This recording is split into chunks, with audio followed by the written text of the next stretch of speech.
Hello my dear friends and my dear students, myself Dr. J.P. Tripathi. Today I am going to tell you about a very important topic of forensic medicine and toxicology, that is rape. Rape comes under natural sexual offenses. As I have uploaded my lecture of classification of sexual offenses, if you will go through that you will understand what is natural sexual offenses. Okay, let's start our topic. Before starting lecture, I would like to tell that this video presentation is exclusively prepared for academic purpose only. Nothing in this presentation constitute advice or to encourage anyone. In short, I would like to tell about the sexual offenses. What are sexual offenses? Sexual offenses are the act of illegal sexual intercourse with a second person or with an animal to obtain sexual gratification. Okay, it is an illegal sexual intercourse with the second person or with the animal to obtain sexual gratification. It is called as sexual offenses.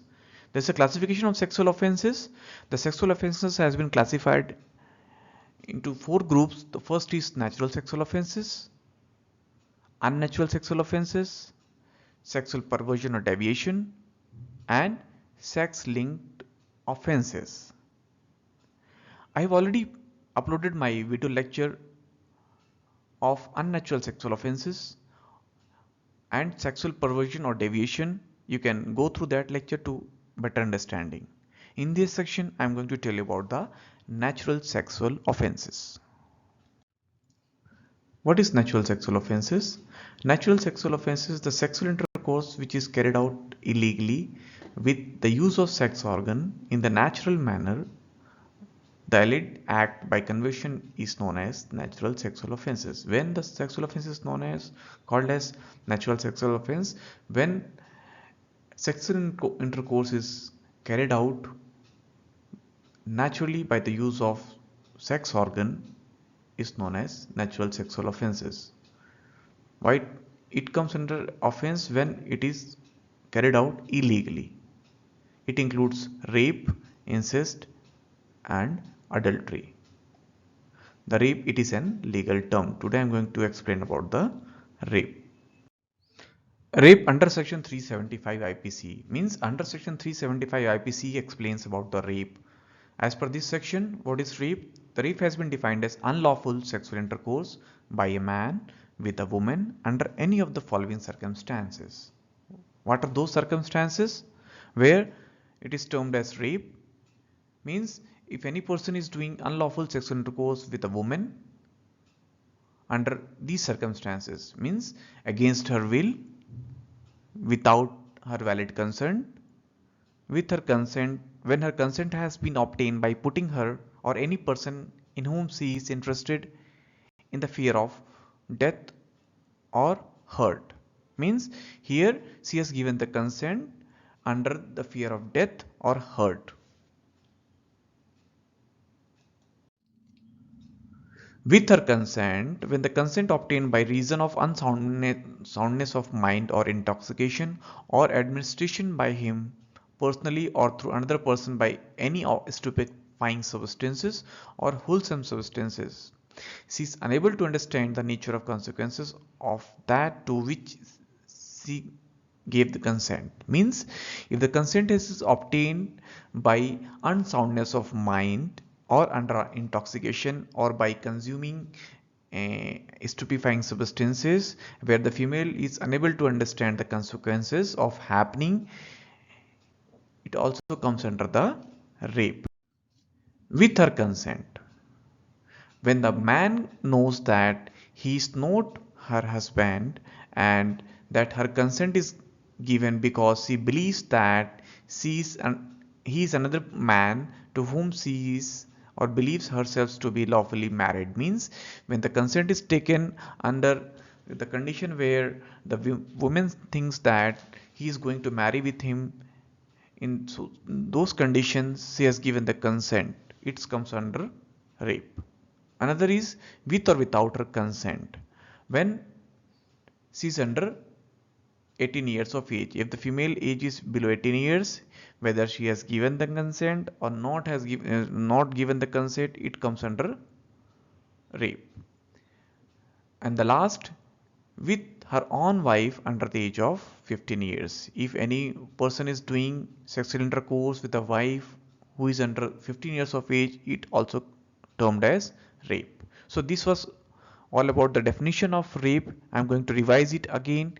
Rape, it is an illegal sexual intercourse with a woman against her will, without her consent, with or without her consent, if the consent has been obtained under threat or under intoxication or by giving stupefying substances, with her consent, if she believes that he is going to marry with him, with or without her consent when the female age is under 18 years of age, and with on wife under the age of 15 years. All these circumstances are termed as rape as per the Indian Penal Code 375. Now I'm going to tell about the few exceptions of under section 375. There are few exceptions. Okay. What are those exceptions? First is sexual intercourse or sexual act by a man with his own wife. The wife not being under 15 years of age is not a rape. If any person is married and the age of wife is above 15 years, if that person is doing sexual intercourse, it is not termed as rape.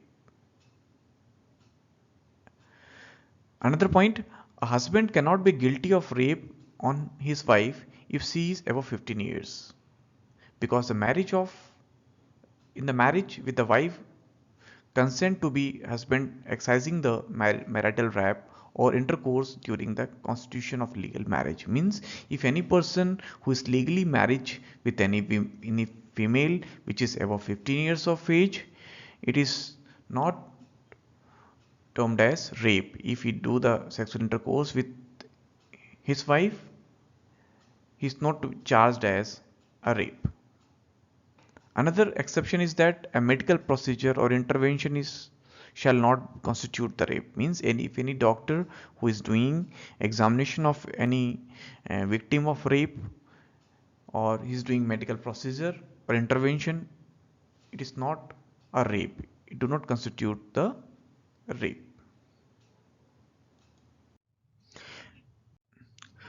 Categories of rape. I'm going to tell about the types of rape. What are those various types of categories? First is statutory rape. It is a sexual intercourse with the girls below 18 years of age with or without her consent. It is neither violent nor physically forced. If any person do the sexual intercourse with a girl within 18 years of age with or without her consent, it is called as statutory rape. It is not necessary that the violence has been done or physically force has been done. It is known as statutory rape. Another is a gang rape. It occurs when the group of people participate in the rape of the single victim. Each of persons shall be deemed has committed the gang rape. If a group of people with the common intention doing sexual intercourse with a single victim with the common intention, it is known as gang rape or also called as group rape. Third type of rape is a marital rape. As the name suggests, it is a forceful sexual intercourse with the wife who is living separately from him under a verdict of separation or by any custom without her consent. If any person do sexual intercourse, any husband do sexual intercourse with a wife who is living separately, either due to court separation or due to any custom, if you do that sexual intercourse, it is called as marital rape. Another is a date rape. As the name suggests, it is a sexual intercourse with a woman who is given a sedative drug in a party without her knowledge. If any person has given a sedative drug to any female during date and she is not in a conscious state, at that circumstances, in those stage, if any person do sexual intercourse, it is called as date rape. Consent under section 375. It is very important, that's why I have taken the consent. What is consent? The consent under section 375 is defined as clear voluntary communication that the woman give for certain sexual activity. The consent must be free and voluntary and given while she is of sound mental state, or she is not intoxicated. Means, what is consent? Consent is a clear voluntary communication that the woman has given for certain sexual activity. The consent should be free and voluntary, and female has given in a very sound mental state. It is called as consent. The word comes, that is valid consent. Consent is said to be valid when which is free, voluntary, and given when the woman is full possession of her senses. Okay, if woman has given consent under full soundful condition of mind, it is called as valid consent. In India, a woman of above the age of 18 years can give valid consent for sexual intercourse. Okay, even the prostitute cannot be forced to have sexual intercourse against her will.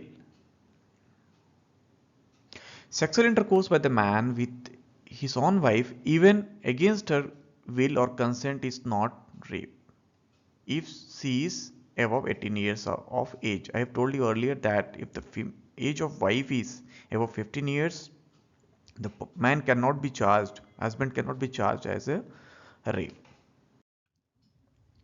Then what is invalid consent? Invalid consent, when the consent is invalid. There are four conditions when the consent becomes invalid: when it is obtained by fraud, or as by the impersonation of the husband, or by misrepresentation of the fact, is called as, and this condition the consent become invalid. Another point, when it is obtained by putting her or any person in whom she is interested in the fear of death or hurt. When the consent has been obtained by under fear of death or under fear of hurt, it is then also the consent become invalid. Third point, when it is obtained from the woman who is of unsound mind, or she is in a state of drunkenness. If the consent has been obtained with the female who is under the drunkenness, who has drunk some sort of substances, or she is not in a sound condition of mind, means she is in an unsound condition, then also the consent become invalid. And another is when the woman is below 18 years of age and she has given the consent, then also the consent become invalid. Now points come the charge of rape. When we can say that the man has committed the rape, when the charge of rape has been applied. Let's see, a man is said to be commit rape if he penetrate his penis to any extent in the vagina, mouth, urethra or anus of the woman, or make her to do so with him or any other person, then the man is to be charged as rape. Then the charge of rape has been applied. Means if any person put his penis into the vagina, mouth, urethra or anus of the woman, or make her to do so with him or with any person, then the charge of rape is applied. Second point, if the man insert to an extent any object or the part of the body not being the penis into the vagina, the urethra or the anus of the woman, or make her to do so with him or with any person, then also the man is charged for the rape.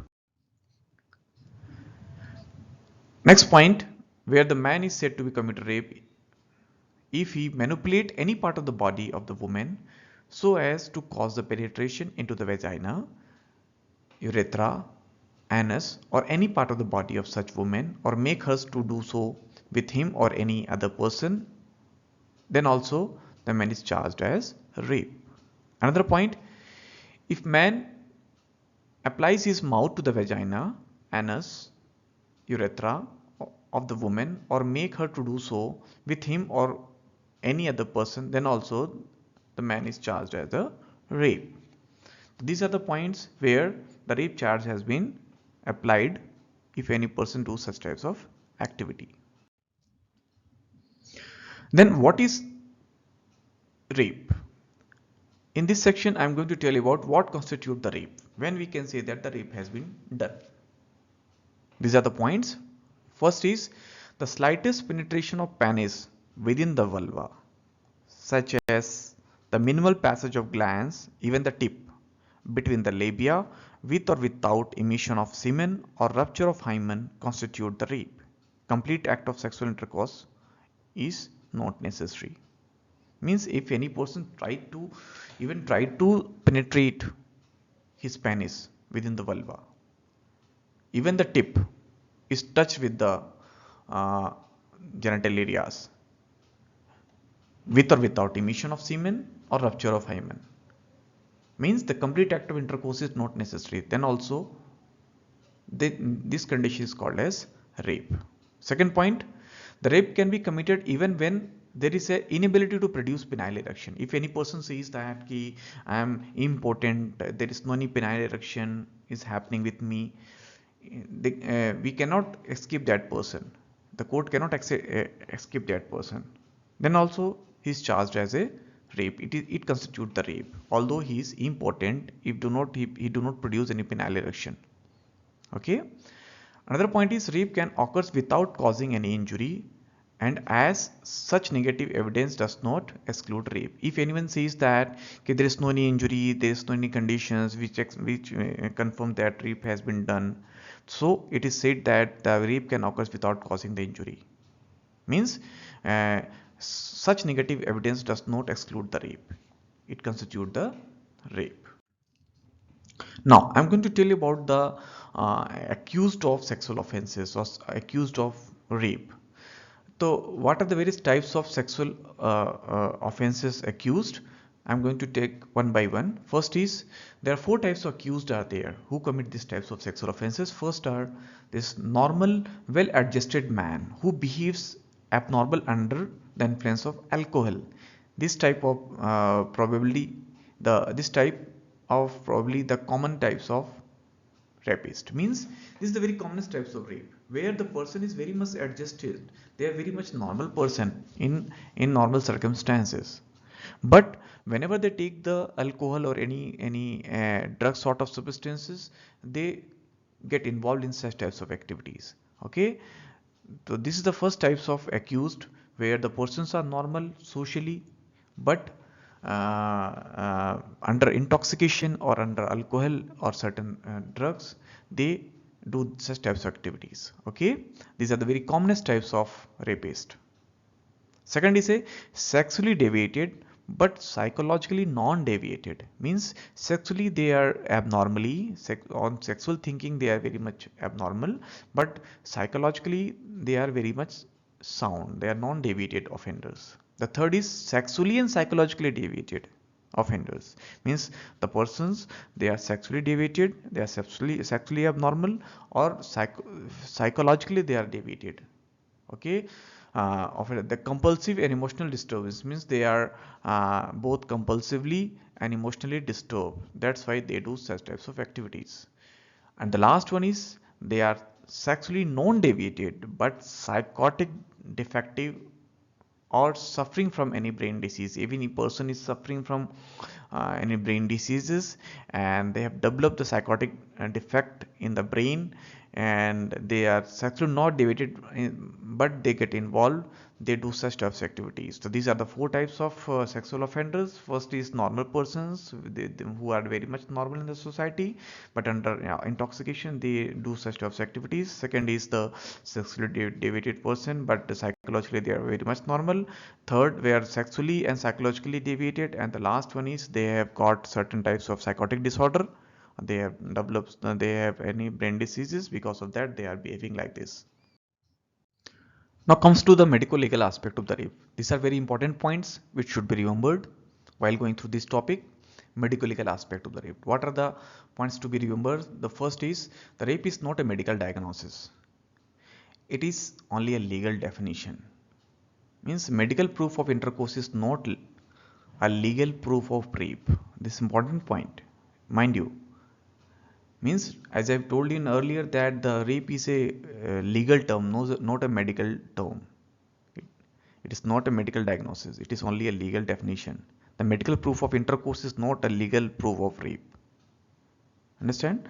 Next is, under the law, the rape can only be committed by the man, and woman cannot be raped a man, although she may be guilty of an indecent assault upon him. Means the charge of rape is only charged in the man. Means only it is believed that as per the law that man can only do the rape.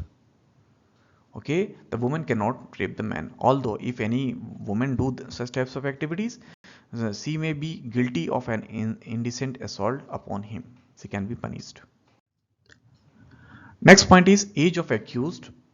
Means age of a very important point. In India, there is no age limit under which a boy is considered physically incapable of committing rape.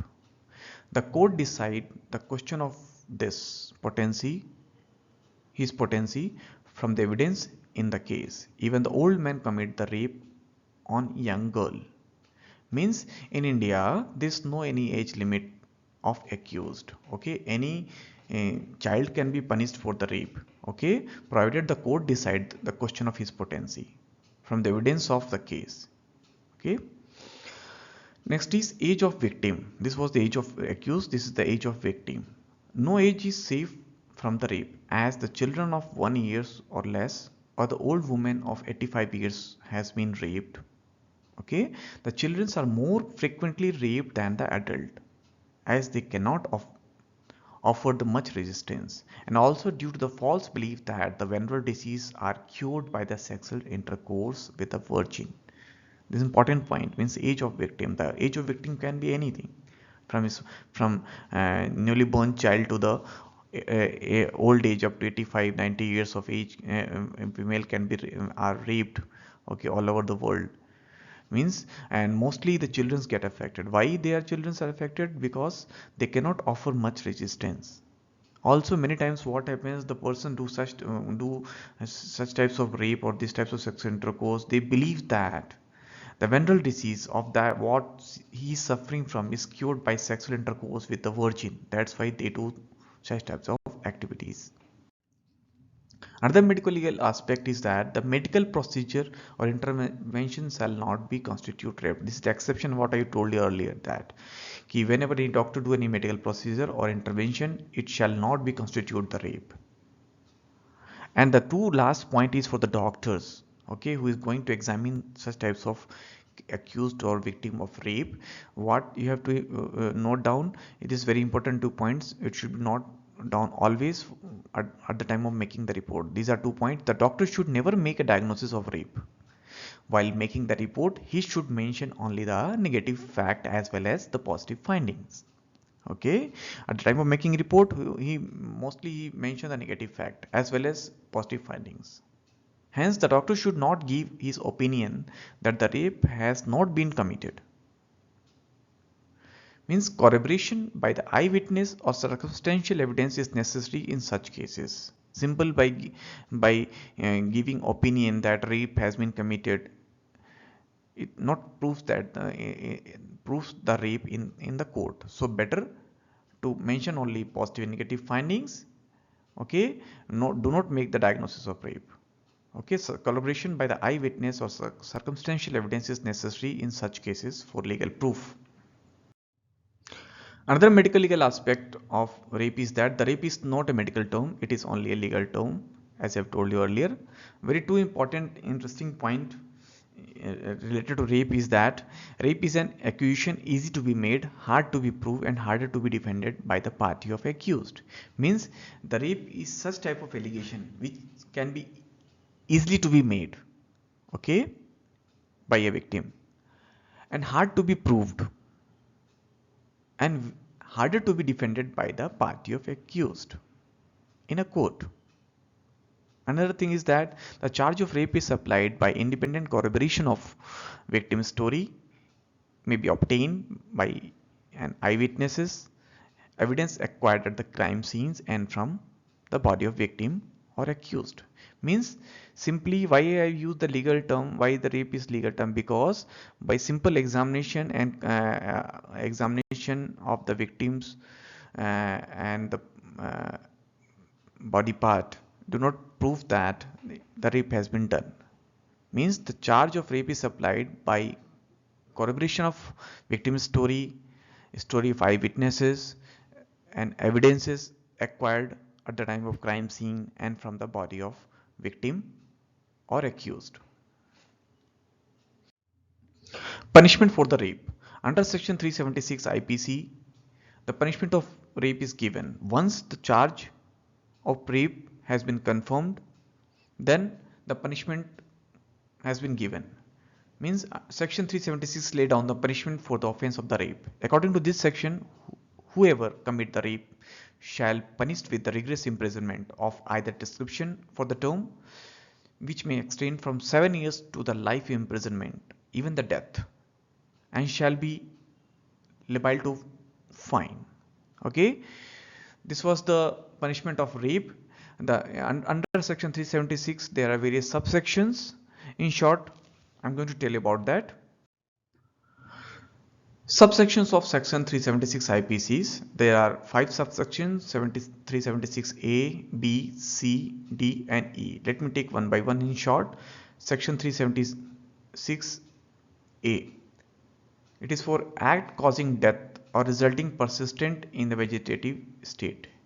If at the time of sexual intercourse, if death has been taken place or victim become in vegetative state, this section 376 is applied. Then section 376B, it is charged when the sexual intercourse is done by the husband upon his wife during separation. Next is section 376C, sexual intercourse by the person in authority. Means if any authority do such types of activity, they are charged under section 376C. Next, 376D, it is applied for the gang rape. And the last is section 376E, it is for the punishment of repeated offender. Okay, if any person is doing repeatedly same offense related to the sex, they are punished under section 376. This was all about in short about the subsection of 376. In coming video lecture, I'll explain 376 and other sections of punishment of sexual offenses in detail. Okay, so this was all about the punishment. We are at the end of our lecture. So these are the points which should be recalled in the definition of rape. What are those points which should be recalled? The first word is unlawful. Second is sexual intercourse. Third is by the man. Fourth is of woman. Fifth is against her will and consent. Sixth is by the force. And last is by impersonation. Means it is an unlawful sexual intercourse by a man or the woman against her will or consent, by force or by impersonation. It is called as rape. So my dear friends and my dear students, this was all about today's topic. I hope you understood it very well. Okay, today I have explained about the natural sexual offense, and in under natural sexual offense I have told you about rape in detail. So this was all about today's topic. Thanks for watching. Please subscribe for upcoming topic. Thank you and take care.